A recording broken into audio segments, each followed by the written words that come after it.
We are trying to use quantum effects to build a new type of computer.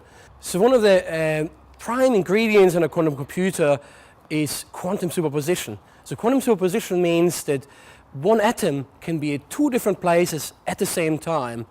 So I could be standing here and somewhere else at the same time. And this is what we use to build a quantum computer, because in a normal computer there are bits and they can be either 0 or 1, but in a quantum computer the bits can be 0 and 1 simultaneously, so they can be in a quantum superposition. And in our lab we can actually make that happen. We can make atoms, one atom being two different places at the same time. Right, so how do we actually make a quantum computer?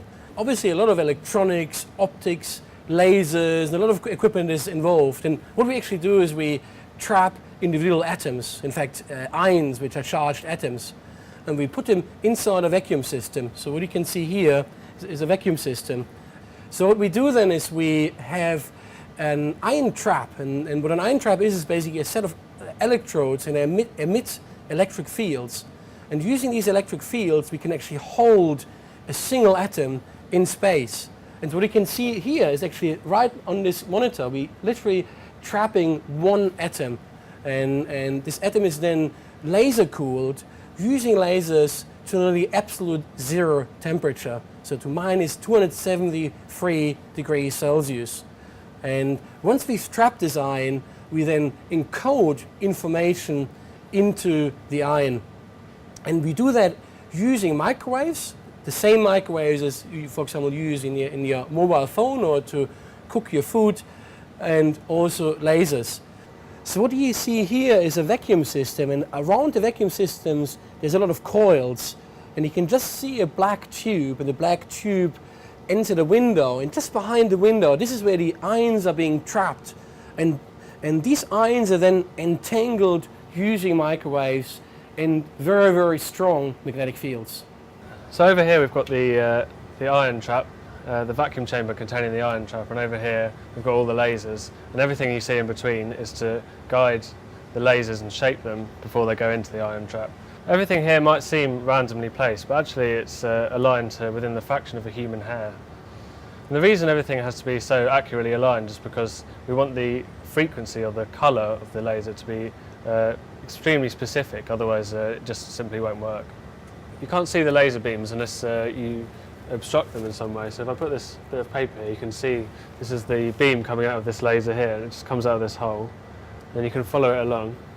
So it goes through these components here, through this lens, it gets reflected by this mirror and comes over here. So in order to build a large-scale quantum computer we have to change the way we build ion traps altogether.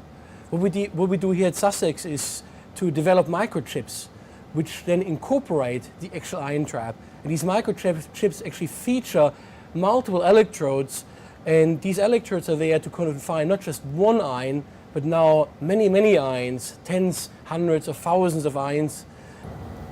In order for us to succeed at building a quantum computer, what we need to do is really push to the limit. So most of the things that you can see here, like the vacuum system, we design ourselves and really push beyond the boundaries of what is possible.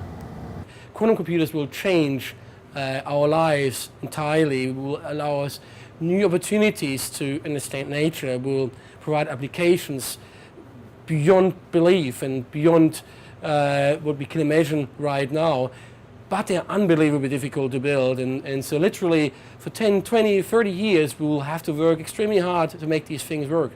The good news is there already are quantum computers. They're very small nowadays. We can only build quantum computers with 10 or 20 quantum bits, but what you can see is that it's certainly possible to build them, and the unbelievable opportunities justify that we put so much work and time into make this happen, because what will come out at the end will be a tremendous opportunity for humankind.